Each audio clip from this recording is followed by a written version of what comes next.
Spiderman brand new day കണ്ടു. Tom Holland Spiderman സിനിമകളിലെ 4ാമത്തെ ഫിലിമാണിത്. Dustin Daniel Cretan ആണ് ഈ പടത്തിന്റെ director. Tom ഹോളണ്ടിനൊപ്പം സെൻഡേയ, സാഡി zinc, Jacob ബാറ്റലൻ, John ബേൺതാൾ തുടങ്ങിയവരൊക്കെയാണ് മറ്റു പ്രധാന വേഷങ്ങൾ വന്നിട്ടുള്ളത്. അപ്പോൾ ഇന്ന് ഈ ഇംഗ്ലീഷ് സൂപ്പർ ഹീറോ മൂവിയെ കുറിച്ച്.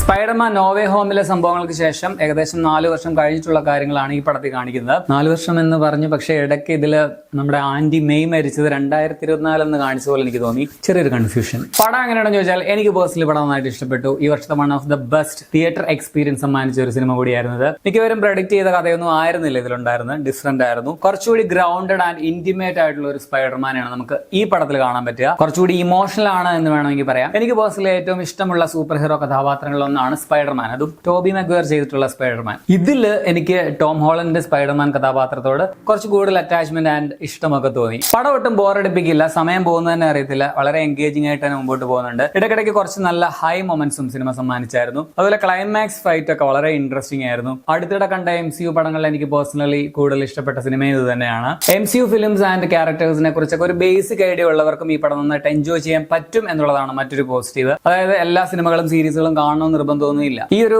ടോം ഹോളണ്ട് സ്പൈഡർമാന്റെ 3 പടങ്ങളും പിന്നെ ടോം ഹോളണ്ട് തന്നെ സ്പൈഡർമാനായിട്ട് വരുന്ന മറ്റ് അവഞ്ചേഴ്സ് സിനിമകൾ കൂടി കാണുകയാണെങ്കിൽ നല്ലതാണ്. അത്യാവശ്യത്തിന് പണീഷർ അല്ലെങ്കിൽ ഹൾക്കിനെ കുറിച്ചൊക്കെ ഒരു ധാരണയുള്ളവർ, അറിയാവുന്നവർക്കൊക്കെ പടം നന്നായിട്ട് എൻജോയ് ചെയ്യാൻ പറ്റും. ഇതെല്ലാം നന്നായിട്ട് ഫോളോ ചെയ്യുന്നവർക്ക് കുറച്ചുകൂടി നല്ല ഗൂസ് ബംസ് നൽകുന്ന മൊമെന്റ്സ് ഉണ്ടാകുമെന്ന് മാത്രം. സൂപ്പർ ഹീറോ എന്നതിനപ്പുറം പീറ്റർ പാർക്കർ എന്ന ക്യാരക്ടറിന്റെ ആ ഒരു റിയൽ സെൽഫുമായിട്ടുള്ള പുള്ളിയുടെ തന്നെ പോരാട്ടമാണ് ഈ പടത്തിലുള്ളതെന്ന് പറയാം. ലാസ്റ്റ് പടം കണ്ടുള്ളവർക്ക് അറിയാം, ഡോക്ടർ സ്ട്രേഞ്ചിന്റെ ആ ഒരു സ്പെല്ലിന് ശേഷം ആ ഒരു കാര്യങ്ങൾ മറവി, ഇതൊക്കെ കൊണ്ട് പീറ്റർ പാർക്കറിന് ഒരു കൈൻഡ് ഓഫ് ഡിപ്രഷൻ, കുറച്ച് സാഡ്നെസ് ഒക്കെ ഉണ്ടായിരുന്നു. അപ്പൊ അതൊക്കെ കൊണ്ട് സ്പൈഡർമാന്റെ ഒരു ഇമോഷണൽ യാത്രയാണ് ഈ സിനിമ എന്ന് പറയാം. നല്ല ഇമോഷണൽ അറ്റാച്ച്മെന്റ് തോന്നിയ ഒരു സൂപ്പർ ഹീറോ പടം കൂടിയായിരുന്നു ഇത്. ടെക്നിക്കലി ബ്രില്യന്റ് ആയിട്ടുള്ള ഒരു സിനിമ കൂടിയാണ്. സ്റ്റൈലിഷ് ആയിട്ടുള്ള മേക്കിംഗ്, കിടിലൻ 3D ഇഫക്ട്സ് ഒക്കെ സമ്മാനിക്കുന്ന ഒരു സിനിമയാണ്. അതുകൊണ്ട് തന്നെ ഒരു തിയേറ്റർ വാച്ച് ഡിമാൻഡ് ചെയ്യുന്ന ഒരു പടം കൂടിയാണ്. വില്ലൻ കഥാപാത്രത്തെ വെച്ചിട്ടുള്ള സ്ക്രിപ്റ്റിലെ പരീക്ഷണവും എനിക്ക് പേഴ്സണലി ഇഷ്ടപ്പെട്ടു. അത് മറ്റുള്ളവർക്ക് എങ്ങനെയായിരിക്കും ഫീൽ ചെയ്യാൻ എനിക്കറിയില്ല. ഇതിലെ വില്ലന്റേത് കുറച്ച് ലേയർഡ് ആയിട്ടുള്ള ഒരു ക്യാരക്ടറാണ്. അതിന്റെ ഒരു ബ്യൂട്ടി പടത്തിനുണ്ടെന്ന് പറയാം. എന്നാൽ അതിന്റേതായിട്ടുള്ള ചെറിയ ചില പോരായ്മകളും സിനിമയ്ക്കുണ്ട്. പീറ്റർ പാർക്കർ അഥവാ സ്പൈഡർമാനായിട്ട് ടോം ഹോളണ്ട് കിടുവായിരുന്നു.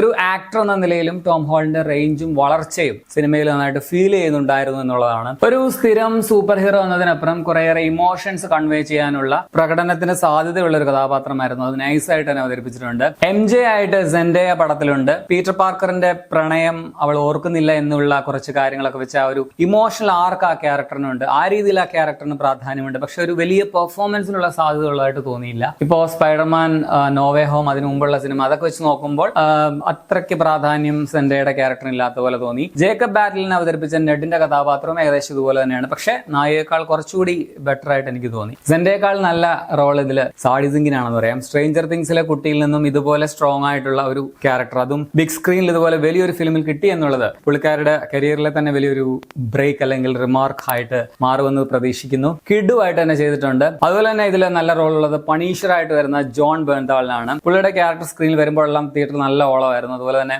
പീറ്റർ പാർക്കറും ഹാങ്കും തമ്മിലുള്ള ഒരു കെമിസ്ട്രിയും കിടുവായിരുന്നു. ഈ ഒരു കോംബോയിൽ ഭാവിയിൽ കൂടുതൽ പടങ്ങൾ വരും എന്ന് പ്രതീക്ഷിക്കാം. മാർക്ക് റഫലോ ചെയ്യുന്ന ഹൾക്കിന്റെ ക്യാരക്ടറിന് നല്ലൊരു സീൻ പടത്തിലുണ്ട്. പക്ഷെ ഒരു ബ്രീഫ് റോളാണ് ഉള്ളത്. നല്ല ഇമ്പാക്ട്ഫുൾ ആയിരുന്നു. അതുപോലെ തന്നെ ഫ്ലോറൻസ് പ്യൂവിന്റേതും ഒരു ക്യാമിയോ അപ്പിയറൻസ് ആണ്. രസം ഉണ്ടായിരുന്നു. പിന്നെ കുറച്ച് സൂപ്പർ വില്ലൻസ് ഒക്കെ വരുന്നുണ്ട്. ഒരുപാട് പ്രാധാന്യം പലർക്കും ഇല്ല എന്ന് പറയാം. അതുകൊണ്ടാണ് ഞാൻ പറഞ്ഞത്, ബാക്കി എല്ലാ MCUവിന്റെ സീരീസ് കണ്ടിട്ടില്ലെങ്കിൽ ഒരു വലിയ കുറവ് നിങ്ങൾക്ക് ഫീൽ ചെയ്യില്ല. കൂടുതൽ പറഞ്ഞാൽ സ്പോയിലർ ആകും എന്നുള്ളത് കൊണ്ട് ഞാൻ പറയുന്നില്ല. ടെക്നിക്കൽ സൈഡിൽ VFX ആണ് ആദ്യം തന്നെ എടുത്ത് പറയേണ്ടത്. കിടലിനായിട്ടുണ്ടായിരുന്നു. 3Dയും നല്ലതാണ്. ഉള്ള ആക്ഷൻ സീനുകളൊക്കെ തന്നെ ഗംഭീരമായിട്ടുണ്ടായിരുന്നു. Camera, editing, background score and music ഒക്കെ നൈസ് ആയിരുന്നു. ചില ട്രാക്സ് ഒക്കെ ഭയങ്കര രസമുണ്ടായിരുന്നു. സോ ടെക്നിക്കലി ആയിട്ടുള്ള ഒരു സിനിമയാണ്. ഇനി നെഗറ്റീവ്സ് പറയുകയാണെങ്കിൽ കുറച്ചൊരു ഇമോഷണൽ സൈഡിന് പ്രാധാന്യം കൊടുത്തിട്ടുള്ള ഒരു പടമായതുകൊണ്ട് തന്നെ ഒരു നോർമൽ സൂപ്പർ ഹീറോ ഓഡിയൻസിന് അല്ലെങ്കിൽ ഫാൻസിന് അത്രയ്ക്ക് തൃപ്തികരമാകുമോ അല്ലെങ്കിൽ ഇഷ്ടപ്പെടുമോ എന്ന കാര്യത്തിൽ എനിക്ക് ചെറിയൊരു ഡൗട്ട് ഉണ്ട്. എങ്കിലും അതങ്ങനെ ഓവറായിട്ടൊന്നും ഇല്ല കേട്ടോ. അതുപോലെ തന്നെ വില്ലൻ ക്യാരക്ടറിനെ കുറിച്ചുള്ള കുറച്ച് കാര്യങ്ങൾ അത്രയ്ക്ക് ഇമ്പാക്ട്ഫുൾ ആയില്ല എന്ന് വേണമെങ്കിൽ പറയാം. ഈ കഥാപാത്രം നല്ലതാണ്, പക്ഷെ ഒരു സ്ട്രോങ് ആയിട്ടുള്ള ഒരു വില്ലൻ ക്യാരക്ടർ അല്ലെങ്കിൽ ആ കഥാപാത്രത്തിന്റെ ഒരു കൺസിസ്റ്റൻസി വില്ലനിസത്തിലൊക്കെ കുറച്ച് ഡൗൺ ആയിട്ട് എനിക്ക് ഫീൽ ചെയ്തു. അത് ആ ഒരു വില്ലൻ ക്യാരക്ടറിനെ വേറെ രീതിയിലാണ് അവതരിപ്പിച്ചിരുന്നത്. അത് പേഴ്സണലി എനിക്ക് ഭയങ്കരമായിട്ട് ഇഷ്ടപ്പെട്ടു. പക്ഷെ എല്ലാവർക്കും അതങ്ങനെ ഫീൽ ആകുമോ എന്ന കാര്യം എനിക്ക് സംശയമുണ്ട്. ആക്ഷൻ സീനുകളാണെങ്കിലും കുറച്ച് കുറവാണെന്ന് തോന്നി. സോ ഓവർ ആക്ഷൻ പ്രതീക്ഷിച്ച് പോകുന്നവർക്കും അത്രയ്ക്ക് തൃപ്തി ചിലപ്പോൾ കിട്ടിയെന്ന് വരില്ല. പോസ്റ്റ് ക്രെഡിറ്റ് സീൻസും അത്ര തൃപ്തി തന്നില്ല. ബട്ട് ഓക്കെ ആയിരുന്നു എന്ന് പറയാം. സോ മൊത്തത്തിൽ എനിക്ക് പേഴ്സണലി പടം നന്നായിട്ട് ഇഷ്ടപ്പെട്ടു. ഞാൻ പറഞ്ഞതുപോലെ സ്പൈഡർമാൻ ഒരു സൂപ്പർ ഹീറോ ആണ് എന്നതിനപ്പുറം കുറച്ചുകൂടി ഒരു സാധാരണ മനുഷ്യൻ വിത്ത് കുറച്ച് സൂപ്പർ പവർ, അതുകൊണ്ടുള്ള പ്രഷർ, അങ്ങനെ കുറച്ച് കൂടുതൽ ഒരു ഹ്യൂമൻ സൈഡാണ് പടത്തിൽ അവതരിപ്പിച്ചിരിക്കുന്നത്. സോ അത് കുറച്ച് ഡിഫറെന്റ് ആയിട്ട് തോന്നി. കുറച്ചുകൂടി ഇമോഷണൽ ആൻഡ് ഇന്റിമേറ്റ് ആയിട്ടുള്ള ഒരു സ്പൈഡർമാൻ ആണ് ഈ പടത്തിലുള്ളതെന്ന് പറയാം. ആ ഒരു സ്റ്റൈൽ എനിക്ക് നന്നായിട്ട് ഇഷ്ടപ്പെട്ടു. പക്ഷെ എല്ലാവർക്കും അതുപോലെ ആകണമെന്നില്ല. നിങ്ങൾ ചിലപ്പോൾ കുറച്ചുകൂടി ആക്ഷനുള്ള, കുറച്ചുകൂടി എന്തെങ്കിലും ഒക്കെ ഹെവി ആയിട്ട് പ്രതീക്ഷിച്ചോ എന്നെനിക്കറിയില്ല. അത് നിങ്ങൾ കമന്റിൽ പറയുക. പടം നിങ്ങൾക്ക് തിയേറ്ററുകളിൽ കാണാം, മിസ് ചെയ്യരുത് എന്നാണ് എനിക്ക് പറയാനുള്ളത്. തിയേറ്റർ വാച്ച് ഡിമാൻഡ് ചെയ്യുന്ന സിനിമയാണ്, നല്ലൊരു എക്സ്പീരിയൻസ് ആയിരിക്കും എന്നാണ് എന്റെ ഒരു അഭിപ്രായം. 2 മണിക്കൂർ 25 മിനിറ്റ് ആണ് സിനിമയുടെ റൺ ടൈം. അപ്പൊ നിങ്ങൾ ഈ പടം കണ്ടുള്ളവരാണെങ്കിൽ നിങ്ങളുടെ അഭിപ്രായം കമന്റിൽ രേഖപ്പെടുത്തുമല്ലോ. ശരി എന്നാ.